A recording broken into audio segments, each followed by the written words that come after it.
You are now listening to Saralgar MD. Saralgar MD, vlog number 3. So what have I been up to? Well, just a few things. What am I up to at work? Well, I've been doing some more kyphoplasties. I think kyphoplasty is a great procedure. I think it's kind of interesting. If we have a fracture somewhere else in the body, like if a kid fractures their bone, we immediately rush to fix that fracture. But if an older person gets a fracture in their spine, we sort of are okay to just let the fracture heal on its own.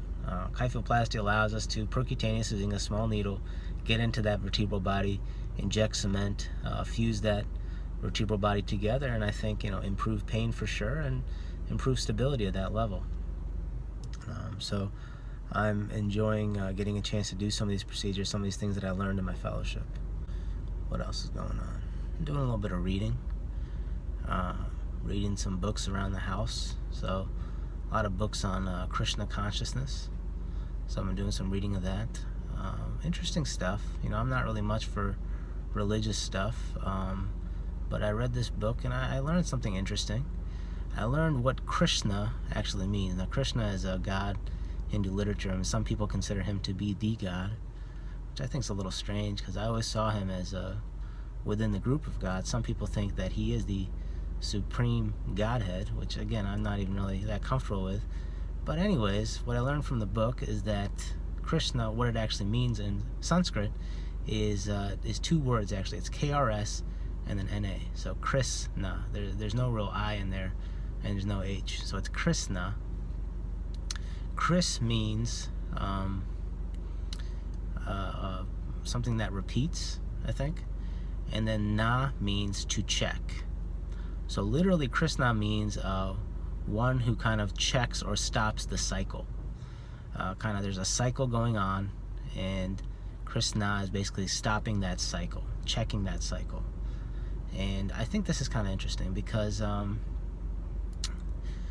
forgetting about Krishna as I know him as this kid that's playing with pots of butter and ghee, Krishna just as a word, idea, a phrase, a meaning of stopping the cycle, that is something I can believe in. As we go through life, we realize everything just becomes a cycle, a repetition, every day to day. It seems that the same mistakes keep being made every single day, especially by me. I'm not excluding myself from that conversation. I certainly make the same mistakes every day, and sometimes I feel that we can't really learn from our mistakes. And we look at society, we still have problems. We've been around for thousands of years, recorded, maybe millions of years, we don't know, but yet we still have the same problems. Wars, poverty. I don't even really need to go on and on. I think we know that we still have problems. Why can we not stop those problems? I don't know. Why can I not stop problems in my own life? I don't know.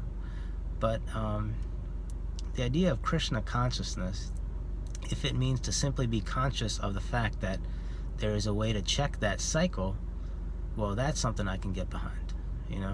That's a Krishna consciousness I can get behind. If we can be more conscious of this cycle and trying to stop it in whatever way we can, that is an idea I can get behind. So something I'm going to try to think about more as I proceed is, how do we find these cycles of unfortunately some bad things, and how do we stop them? So that's all I got, guys. Saralgar MD. Thanks for watching. Take it easy.